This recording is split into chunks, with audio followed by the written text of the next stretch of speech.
Stand, मतलब वो south Africa जो 1 रन से जैसे तैसे जीत पाई थी नेपाल से पिछले वर्ल्ड कप में, उसके सबसे महान गेंदबाजों में से एक डेल स्टेन क्या नेपाल के कोच बनेंगे? नेपाल क्रिकेट दुनिया को इंप्रेस कर रही है। हम पहले से इंप्रेस थे। हमने पहले ही कहा था कि पूत के पांव पालने में दिख जाते हैं नेपाल का टैलेंट। तब से हम कह रहे हैं कि जब लोग नोटिस नहीं कर रहे थे, लेकिन अब बड़े बड़े सूरमा भी कह रहे हैं। हालांकि नेपालियों कहने पर हमने डिविलियर्स से भी कहलवाया था, तो जितने लोग नेपाल से हैं वो याद कीजिए, आपकी डिविलियर्स से हमने तारीफ करवाई थी। लेकिन अब तारीफ खुद से आई है, और ये तारीफ आई है डेल स्टेन की तरफ से। डेल स्टेन कहते हैं कि नेपालियों, I offer my services to you if you ever need. कभी भी आपको जरूरत हो, मैं आपको अपनी सेवाएं देने के लिए तैयार हूं। साफ शब्दों में कहें तो डेल स्टेन कह रहे हैं कि नेपाल के कोच बनने को तैयार है। और डेल स्टेन जैसा आदमी अगर नेपाल का कोच बन जाता है तो फिर नेपाल क्रिकेट का उद्धार हो सकता है। वैसे उद्धार हो भी गया है। नेपाल शॉक करे यार, नेपाल ने इंग्लैंड को ऑलमोस्ट हरा दिया था। मैं तो कह रहा हूं नेपाल जीत कर हार गई थी। आखिरी ओवर में 10 रन चाहिए था, उसके पहले ओवर में नेपाल ने फेंटे मार मार के पिटाई की थी। हैरी ब्रूक के कान से धुआं निकल गया था, लेकिन फिर वो हार गए। 4 रन से हारे।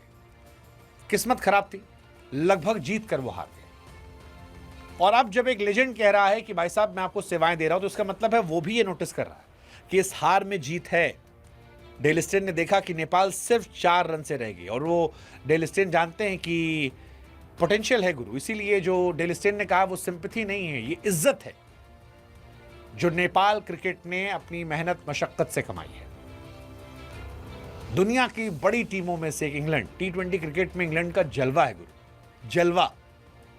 क्रिकेट को टेम्पो चेंज किया था इंग्लैंड ने, और सारे मेन खिलाड़ी खेल रहे थे, और सारे खिलाड़ियों की मौजूदगी में अगर लगभग मुंह से वो निकाल लाया, आखिरी दांत में पता नहीं कोने में फंस गई थी जीत, जिससे हार गए वो, तो फिर बहुत बड़ी बात है।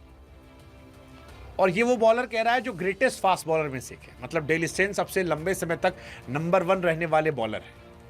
अगर वो इतना इंप्रेस हो रहे हैं और ये कह रहे हैं कि भाई साहब, तो कमाल है, कमाल है। नेपाल अब फील गुड फैक्टर नहीं, अब नेपाल वार्निंग के तौर पर आ रहा है, वार्निंग के तौर पर कि भाई साहब हम खेलने आए हैं, और थोड़ा भी ढील दोगे ना तुम्हारे साथ खिलवाड़ कर लेंगे।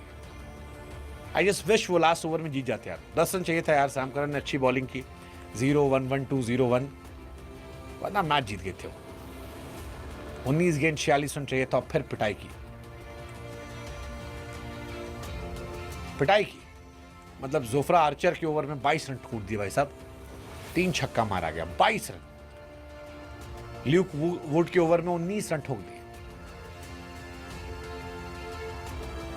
मतलब आप 19 में डे उसमें गया था, आर्चर में 14 रन ठोके थे वुड पे। अब आप सोचो कि 1 ओवर में 19, 1 में 14 पिट गए थे मेन बॉलर में। ये तो पार्ट टाइम बॉलर था सैम करन, और केवल 10 चाहिए था, लगभग जीत थी, पर हार गए। बट कई बार हार भी जीत से बड़ी होती है, और यही इस मैच में नेपाल के साथ था। 184 इंग्लैंड बनाती है, 180 नेपाल बनाती है, 4 विकेट जीतते हैं। बट मैसेज दुनिया को क्लियर था कि भाई साहब हम भी चैंपियन बनने का दम रखते हैं। थोड़े संसाधन बड़े हो जाएं, थोड़ा सहयोग बड़ा हो जाए, थोड़ा एक्सपोजर ज़्यादा दिख जाए, थोड़ा एक्सपीरियंस और आ जाए, पटक देंगे। और इसीलिए डेल स्टेन ने इज्जत से कहा। सो डेल स्टेन नेपाल आएंगे, ये सिर्फ नेपाल का गौरव नहीं होगा। डेल स्टेन जानते हैं कि नेपाल क्रिकेट जिस तरफ बढ़ रहा है, उससे उनका भी गौरव बढ़ेगा।